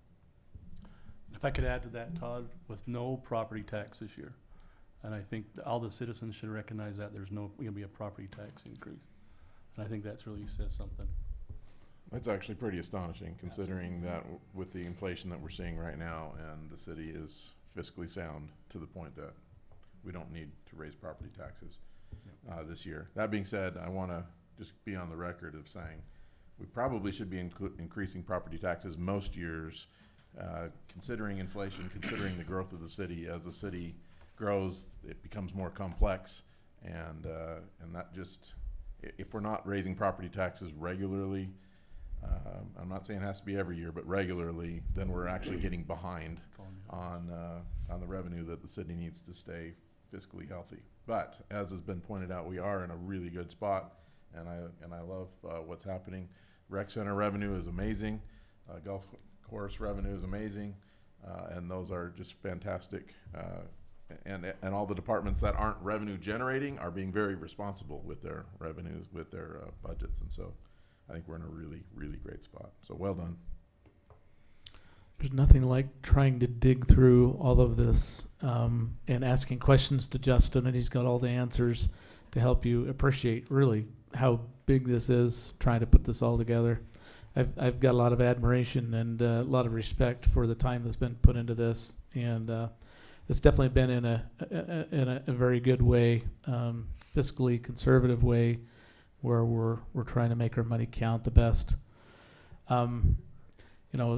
The other thing to think about in the future, I think we still have got to address some things, and you're aware of them, Justin. The condition of some of our buildings. We can laugh about it, and it seems like we always kind of, it goes to another year, but I think at some point in time we do need to address that. And also, I'm saying this for you, John, trying to increase what we're doing with some of the parks. I think there's really been, some residents that care about that, and as much as I think, we've got some great facilities, we've got a great golf course and things like that. Not every citizen, not every resident's going to go to the golf course, but there are a greater percentage that are probably going to go to a park, and have a part of that. Anyways, just some thoughts there to think about. And then, if we're able to do some things even a little bit smarter, we've kind of talked about this and we've had some meetings about it, rather than just raising, taxes for the residents, being able to bring in more businesses to help pay the cost of things, I think is a great opportunity. And I think we're working on that. We've got a committee that's trying to work on some of that, and hopefully we can make a difference. I've already had some companies reach out with this Main Street program that we have going on. They're interested in getting involved, and I think, the more we can kind of get that going, I think that's great, and bring in more businesses to help carry that load. 100%. So, Couple comments. The department heads are working on long-term plan with their buildings. We're doing some improvements to most of the buildings next fiscal year. Some we have to make really hard decisions on probably in the next couple of years, like the senior center. Some buildings are in trouble. We'll be discussing that, bringing that back. Some of the others just need a little TLC. as far as that goes. So we will be bringing you back to that. We wanted to get through this, come up with a long-term plan there, short-term, long-term. As far as in regard to parks, the one thing that the staff is probably most excited about the USU Vision project is that they're going to help us create a layout or potential layout for a new park. Then we can turn around and get some engineering estimates, and then at that time we can go apply for some grant funding that we believe is going to be available, or we've been told will be available next year. So do we have a plan? Yes. Is it quick? No. And that's really hard for people to hear, because all of us, we watch our kids grow really fast, and by the time the park's built, our kids are done and gone, right? That's just super hard. But there is a plan there. It's just never fast enough. Well, and I think also we want to, you know, number one, we want the citizens to understand that there is some need out there for parks and facilities and stuff like that. And we also welcome your input. You know, we got a lot of people here in the community that has a lot of time and talent, that we welcome your input in facilitating some of these things and how we're going to do it.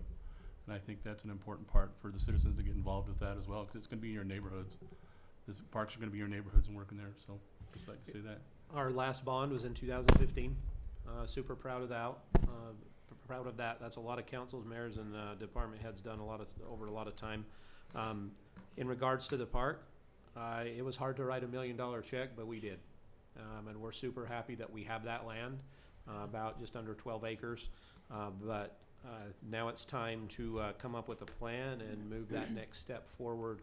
A lot of people have a lot of interest in that. We anticipate with almost 12 acres, we can get something hopefully up there for everyone. But we are excited that that will come, that plan should come in the next fiscal year. It's a lot easier when it's visual. Yeah. Absolutely. I'm glad to see that there are some capital improvements happening for most of our buildings this year. That's fantastic. I think we also need to keep in mind, and this won't affect this coming budget, but future budgets, we need to make sure our facilities are prepped for growth. I know that the library's busting at the seams. I know that we have equipment that we're purchasing, including in the coming budget, for the golf course and for public works that may not have a good home under a good roof. And we need to make sure that we're protecting our investments there too. So, and of course, whatever goes down with the rec center, countywide and citywide, we need to make sure that we're moving forward on those too. So we have some big decisions to make in projects in terms of buildings for the city. And so hopefully that'll be part of our ongoing discussion over the next year. I think you will see with the fiscal year budget in a year from now that there's going to be a more focus on buildings and equipment. We've tried to do really hard with the equipment. I think you're going to see in most cases buildings are going to be priority one over some of that equipment now that we've been very fortunate and been able to get a lot of that a lot of that purchased and in place. I think you will see, especially from golf to public works, we have a building space problem. Like we have a big one there. We have a plan there that hopefully we can do an expansion, an additional building down there, but we're a year away there. Like you say, the library, Karen and Sean are amazing, and when you're amazing, you get a lot of people that attend, and their programs are busting at the seams. The other thing we hear a lot about, and I don't know what this answer is, people would love to have some type of outdoor space for concerts, for city gatherings. I don't know what that answer is, but we hear that all the time. They would love a place to gather in the city. We don't really have a great gathering spot. The gathering spot on the north end of the library is just a small gathering spot, right? So we have some challenges like that long term, but we will definitely be bringing more buildings and park expansions and stuff back long term. I'd like to give a real thank you as well to coming back to our department heads and the departments themselves, because I've watched the maintenance that they do on their own buildings that they have been entrusted with, whether it's the rework that the police just finished doing in the police department. I think that absolutely deserves a round of applause and appreciation. I've seen the same thing at the fire department of just literally feeling like, the grounds at Disney are dirty in comparison to being able to eat off the truck floor of the fire department, just keeping it clean. with what Sean and his team do with the library, with what is done with our, with rec, everything. They are caring for these buildings as if they were their own, not only their own buildings, but their own children. And it's appreciated, and I think everybody needs to understand that we have some fine people that are really doing their part to care and maintain and minimize what our costs have to be with the buildings we've got. I think that deserves a round of applause.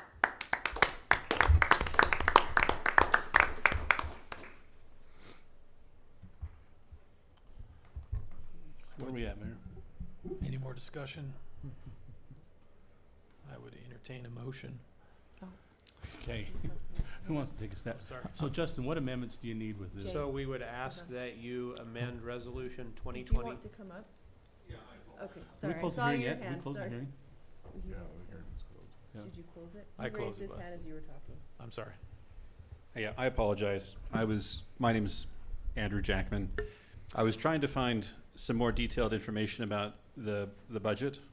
I looked through some reports. I couldn't find any payroll information. I haven't seen these numbers in a little while. It's probably been a year or two. I was honestly embarrassed to find out how little money our police and firefighters are getting. And especially considering how much mortgages have increased in the last few years. And if I have a question, I'd like to be reassured that they're not getting just 2 or 3% increases. Is that something that you can answer? Justin? Certainly. So the budget we have factored in up to 4%, but let me explain what that means. 3% cost of living. And then there's a 1% based on their total budget that will be X amount per department, that each department head will have those total funds available that they will then get to go through their employees, and those that hopefully need to be awarded a little bit more will be able to be done so. It's not just a straight 3% now, but it will be up to the department heads how they allocate that difference based on each employee in this particular budget. Isn't it also that their benefit package will also go up because their wages are going up, so? So And health insurance is up. That's why we had to back off our original proposal. Was, I believe, it's been so many months, was like 5.5% total, like 3.5 cost of living, 2% merit. We had to back that off simply because the health insurance premium went up so much, and we absorbed that cost. So every employee is seeing a benefit that on the health insurance premium side. We contribute in the Utah retirement system, whether the employee does or not. All full-time employees are part of the Utah retirement system. And then we have some other insurance, short-term, long-term, and some things. So in answer to your question, Andrew, it's a little complex, but yes, do the department heads have the ability to do more than 3% in some cases? They do, but that will vary by employee to employee. All right, I appreciate that. Thank you. And one thing, I think Justin can help me figure this out, because I was just trying to, adding about, on average, about a 37% of each person's salary is the benefit package. So when you see the salary, that is not including the benefit package that they're receiving. So you could add 37% on average to each person's wage to show what they're getting as far as a benefit package on top of that salary. And everyone's different, like URS, Utah Retirement System. A police officer, their retirement percentage is different than fire, who is also different from all of the other employees. Health insurance is whether it's single, two-party, family. We calculate every single employee individually in the new budget. Obviously, we're going to have employees come and go, and that's why we do changes throughout the year. But we have tried really hard on our health insurance. Health insurance is typically our number one concern heading into every budget year is what's that number going to be, because it is going up. Like, it just never ever doesn't. And we've been able to absorb some of those, but the offset to absorbing a health insurance increase is a smaller wage increase. And that's why we did have to back off from where we originally had hoped to be. But the department heads, through employee evaluations and what they've seen with their employees, will have some discretion with the employees below them. Thank you. Thanks for the comment.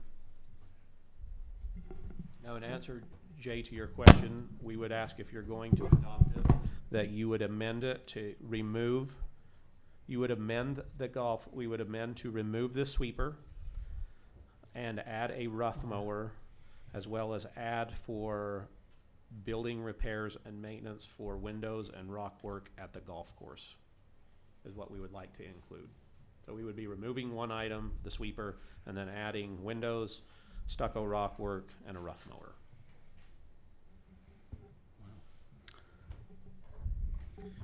I'm gonna make a motion that we adopt resolution 2026-07 for the fiscal year 27 budget with the amendments as outlined by Justin for removing the sweeper, adding the rough mower, and the repairs, improvements at the golf course. I'll second that. How do we vote? Jay? Yes. John? Yes. Chris? Yes. Jen? Yes. Todd? Yes. Motion passes.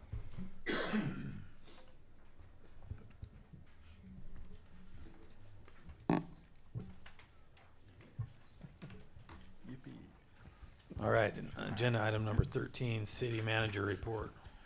Mayor, before I give some comments tonight, I have asked Chief Allen and Chief Hunt if they would address a few items, mainly fireworks, fires, what to do in that scenario. Right now, it's very popular on KSL and others that with fires in other areas of the state, and a lot of concerns there. The city staff, and I don't know if you have received a lot of calls across the board from that, so we were asking Chief Hunt and Chief Allen to just give a few comments tonight in regards to fireworks, and a couple of those items, and then I'll circle back to a couple items on my report.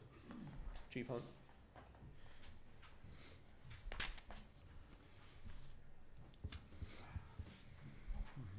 So I guess you guys all know what's going on in the state. If you've turned on a TV, opened Facebook, Instagram, or anything else, it's a little bit wild. So right now, currently, we are at a stage 1 fire restriction by the state. Us as a city, we already have an ordinance in place. We restrict fireworks from 600 east south of center, 200 east north of center. No fireworks are allowed.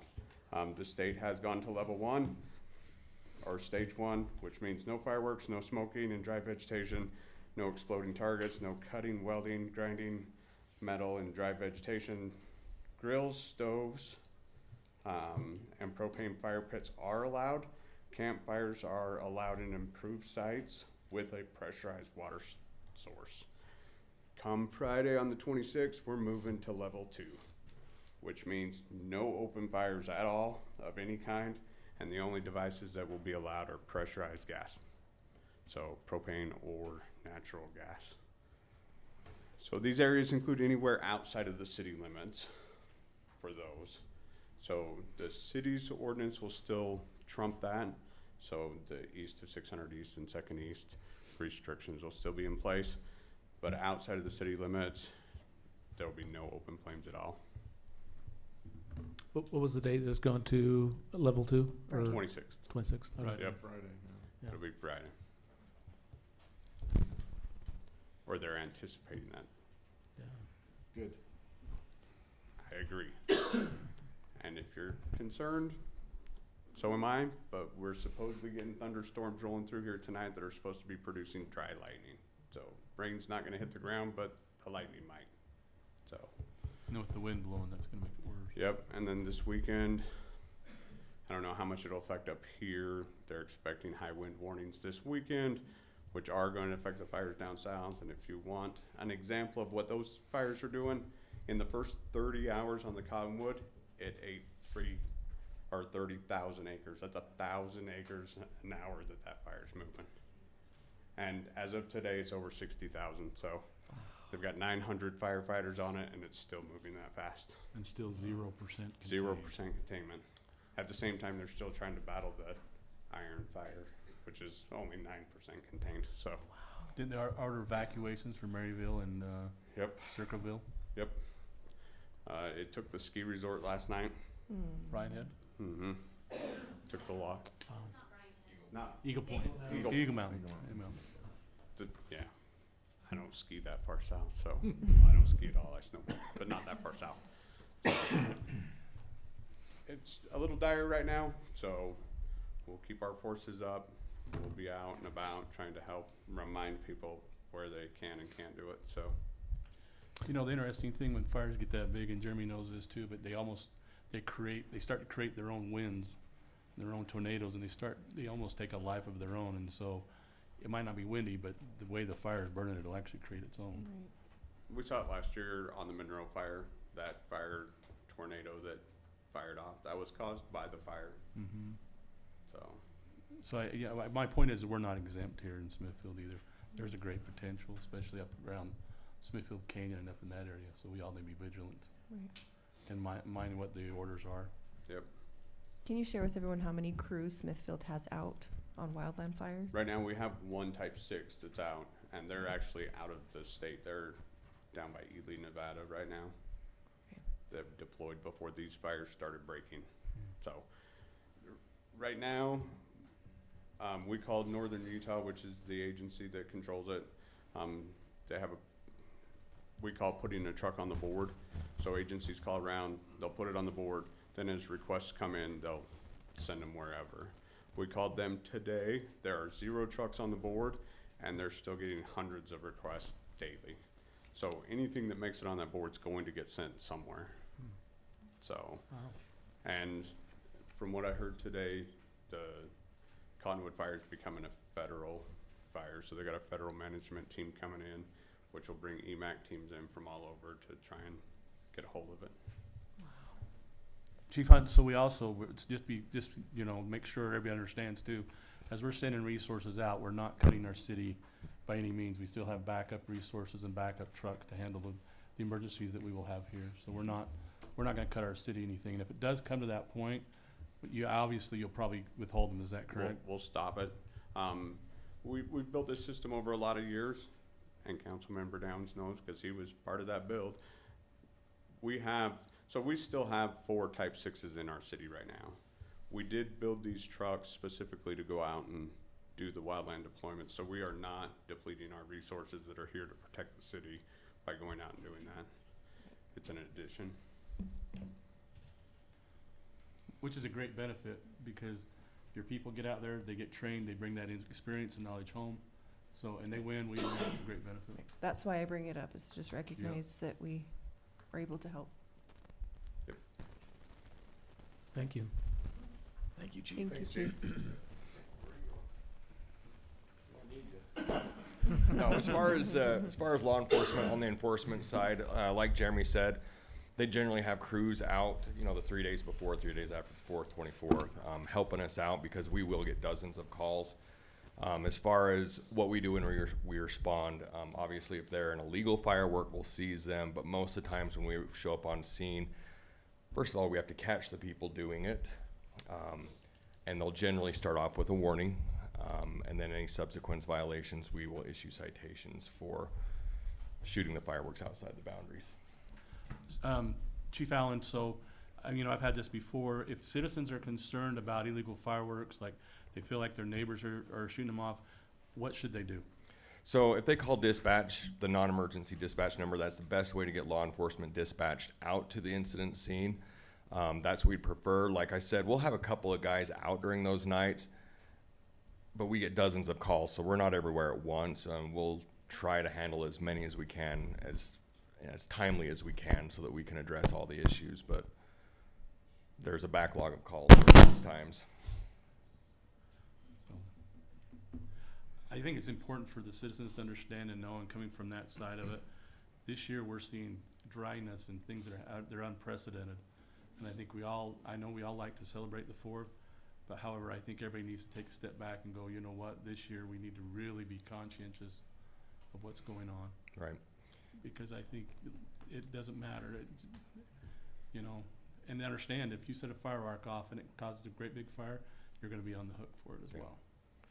And I think it's also a little important to note that as law enforcement, we kind of prioritize. So if we can see the aerials and the illegals going off, we're going to go to those ones first. Like, I don't necessarily prioritize the people lighting the fountains in their driveways over, you know, the aerials that are up on the east side that could be a much greater cause for a fire. So Detrimental, yeah. we prioritize our calls that way too. So Do you plan on increasing, you know, patrols at night or around those days or anything? yeah, and that's when we always ask Jeremy and the fire guys to help us out, drive that east side so that we have more eyes. Because we'll try to have 2 or 3 law enforcement guys on, but that's like kind of gets us at our max as far as our resources for that time of day. So Good luck, gentlemen. yep, thanks. You guys have any questions? Appreciate you. Any Thanks. questions for Jeremy? He wants to get it back up here. I know it. See, here he comes. Sure, okay. I was just gonna throw out there on the Cottonwood fire, as of today, the suppression costs have exceeded $2 million, so that's in 2 days of what it's costing. So when you start talking about restitution, or they'll be on the hook for suppression, that's 2 days worth. They're also expecting that fire to not be put out until August, so. Isn't it true also, if the fire starts in Smithfield, we could be on some of the hook for paying for some of that? Yes, I mean, there could be some costs associated with us. We are current with our CWPP, which is our cooperative agreement with the state. That's kind of that insurance policy, so if it starts here, spreads outside, we share the cost, but That they is pick up great. the majority of it. The news says it was human caused. I have heard that too. I don't know that for sure. Thank you, sir. Thanks. Thank you.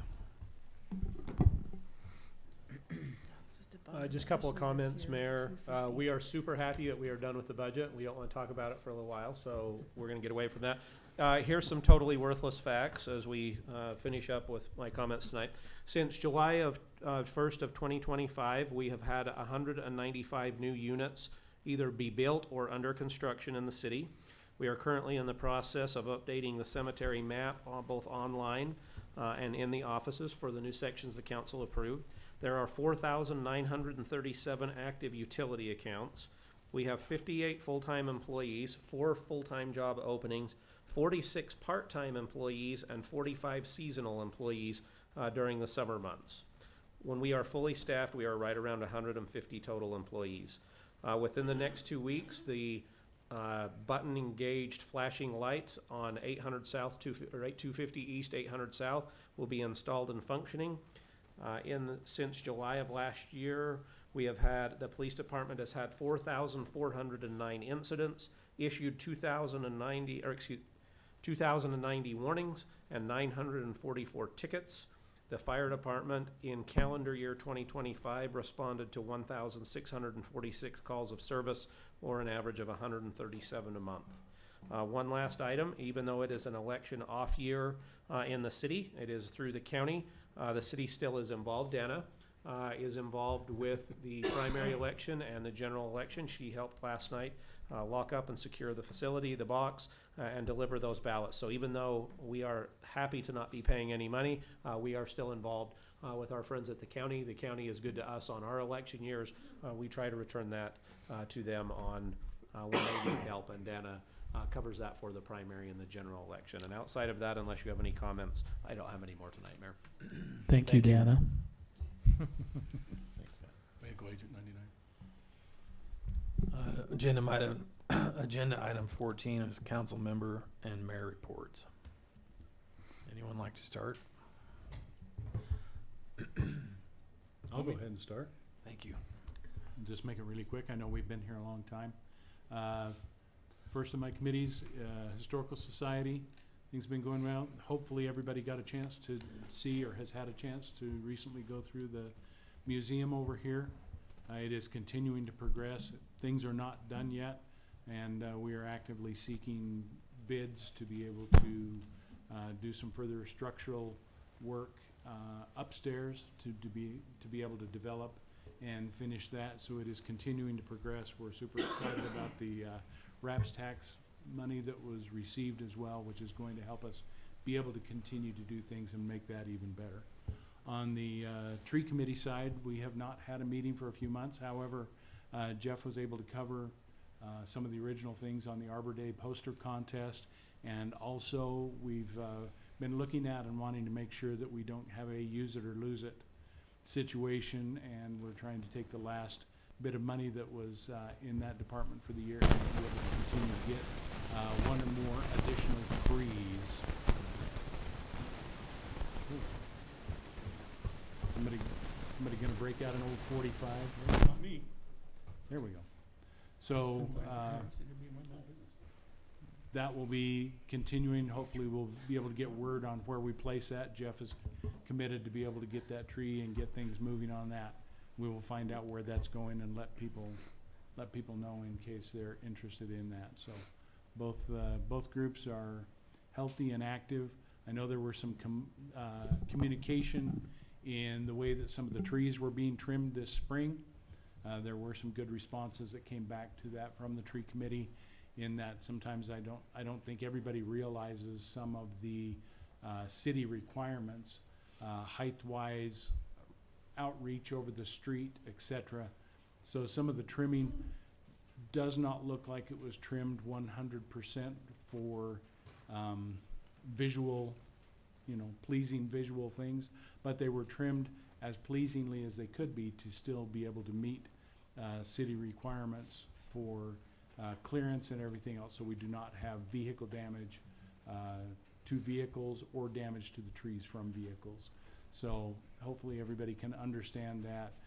If there are concerns, continued concerns, please feel free to reach out to myself or to Jack Green, and we will certainly look into things, but they are trying to do just as prudent a job as possible with that trimming. So that's all I've got, Mayor. Thank you. Thank you. You want to go, Jen? I will go. Okay. So for the Arts Council, they are still in the works of planning the Storybook Festival. It takes all year, so they are planning that, and it's going awesome. They're excited for that. The last summer concert is this Saturday at 7 in the library park. Jerica Jameson will be doing a patriotic concert. This has been announced over the entire valley, so we're expecting a really good turnout. So I highly recommend that you come. It's going to be amazing.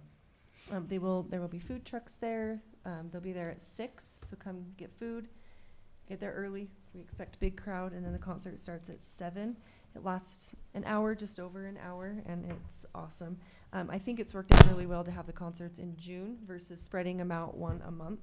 So we'll have to have some discussions as the council and see what they think, but I think it's working out great. We have a meeting next Monday with them.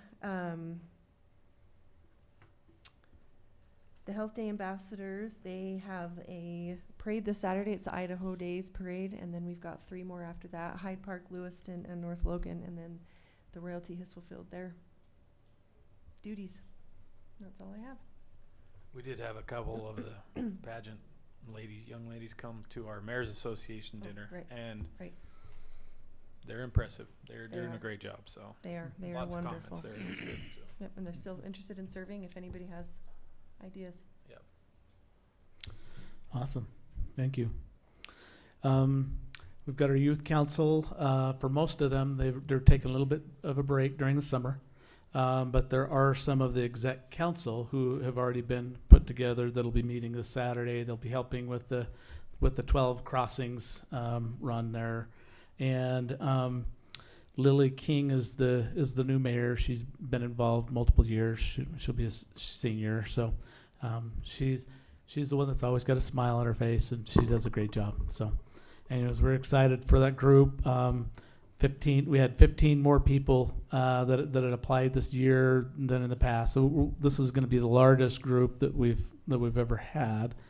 And so, anyways, but we're excited about that. And the youth council as well, they get involved in helping with multiple different things. But they're always open. They're always asking, hey, is there something more that we can do? So we'll be meeting. We'll have our first meeting with the main whole group August 17th, and be getting them back from their summer, and we'll be putting them to work. So they do a great job of helping out with different city events that we have going on. The seniors are doing great. I love getting an opportunity to visit with them. I usually go almost every week just to have an opportunity to meet with them. Their biggest concern or biggest worry, and it's not a huge deal, but they do remind me every week, they would love to have those bushes removed from that area. So anyways, I know it's on the horizon, and I know there's a lot of other things that, are being done during the city, but they do let me know every week. And I did tell them, I says, well, if it doesn't get ripped out sometime, let me know. I'll do it myself. But anyways, we've got some awesome crews that help out and doing a great job. And Josh, they're keeping pretty busy this year with everything going on. But anyways, also just I'm excited to be a part of the America 250 program. It was kind of mentioned about the Jerica Jameson concert. We're excited about that.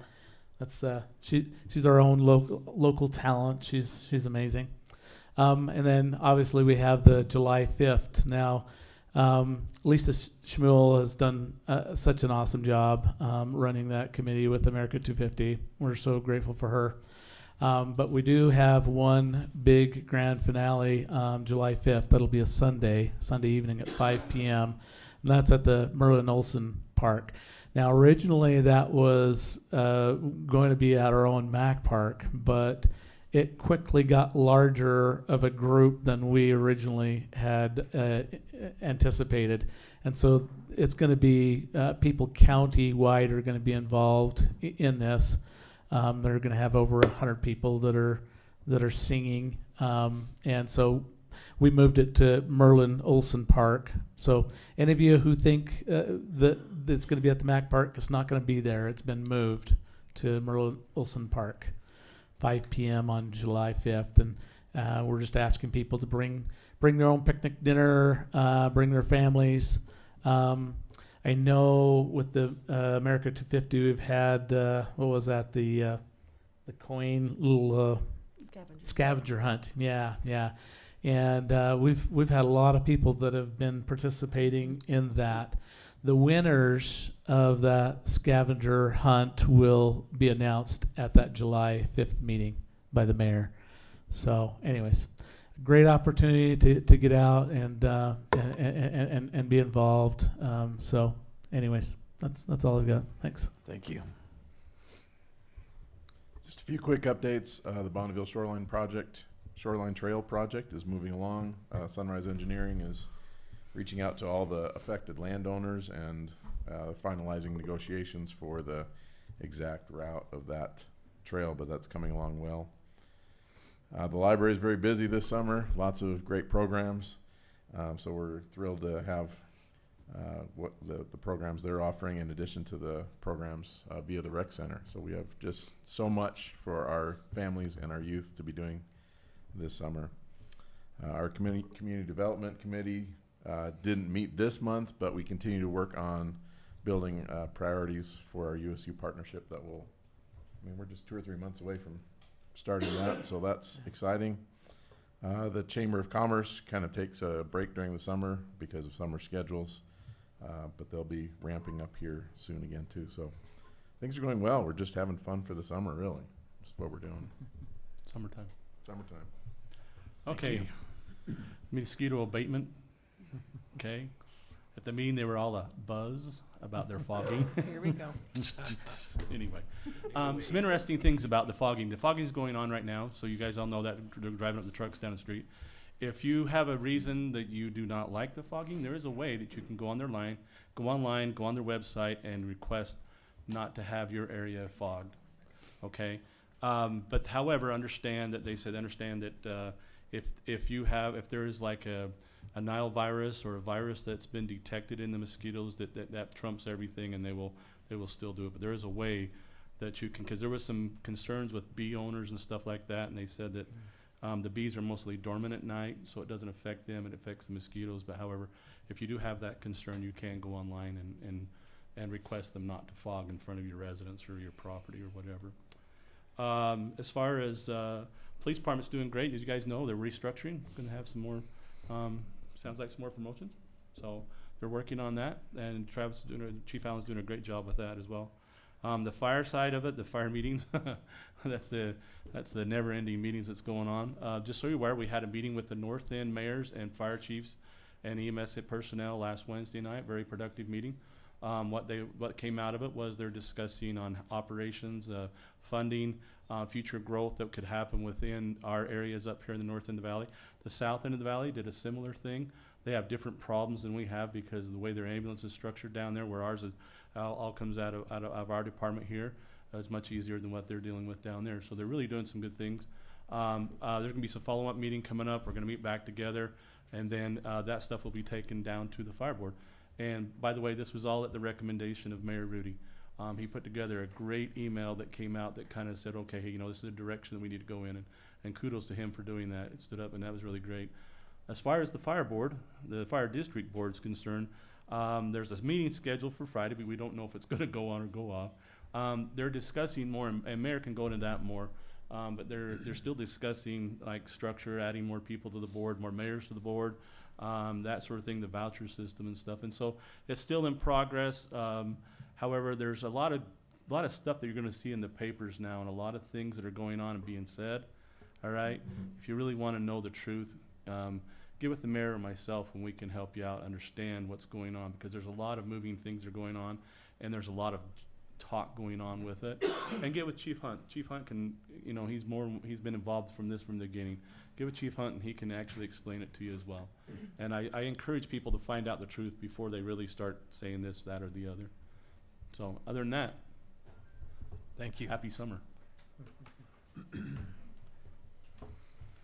I would like to provide an update on several important projects and community initiatives currently underway throughout the city. Some of these have been touched on briefly, but I'll just make a quick pass through it all.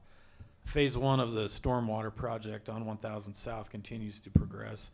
The contractor is currently working through some challenges involving telephone and irrigation lines, but overall the project remains on track. Phase 2 of the project is anticipated to go out for bid later this fall. On 925 South, installation of the water and sewer lines has been completed. The next step will be connection of the stormwater system. Once the underground infrastructure work is finished, construction of the roadway will begin. This project will ultimately connect 100 east to 250 east and improve access and connection to the area. The 3 million gallon water tank project is also moving forward. The tank floor is scheduled to be poured late tomorrow night and into early hours of Friday morning. The pour is expected to require approximately 1,000 yards of concrete. The new tank is being constructed in Smithfield Canyon near our existing tank. Completion is projected for later this year. We sincerely appreciate the patience and understanding of residents on Upper Canyon Road and throughout Smithfield Canyon as the construction equipment and concrete trucks continue traveling through the area to support that important project. 2 water line upsizing and replacement projects are currently underway. One project is located on 300 South between 100 West and 200 West, while the other is on 200 West between 400 South and 450 South. Phase 1 of the Canyon Waterline Replacement project is just beginning and is expected to continue through the fall. Phase 2 is planned for next year. I'm pleased to report that all these infrastructure projects are being funded and available through our cash reserves. No loans or bonds are required to complete these projects. Chris kind of touched on America 250. If you guys have any questions about Fire Board or America 250, please reach out. Thanks to the dedication of our volunteers, the Smithfield City Historical Museum is now open on Tuesdays from 6 p.m. to 8 p.m. and Saturdays from 2 p.m. to 5 p.m. For those unable to visit during those hours, special arrangements can be made by contacting Jeff Gittens. We are grateful to the Cache County Council for supporting all 3 of our Smithfield RAPS tax applications this year. Funding was approved for the Children's Theater, continued improvements to the History Museum, and a safe netting project for the golf course. Finally, I want to express our appreciation for our strong partnership with Cache County School District. This district is currently installing a sidewalk along the south side of Skyview High School at its expense. The city is designing and will construct a pedestrian bridge crossing the irrigation canal just west of 455 East so the sidewalk can connect through that area. The collaborative effort and will provide long-term sidewalk connectivity and improve safety for students and others walking to school. Thank you for all your continued support on these projects and initiatives that help strengthen our community. And with that, I motion that we adjourn.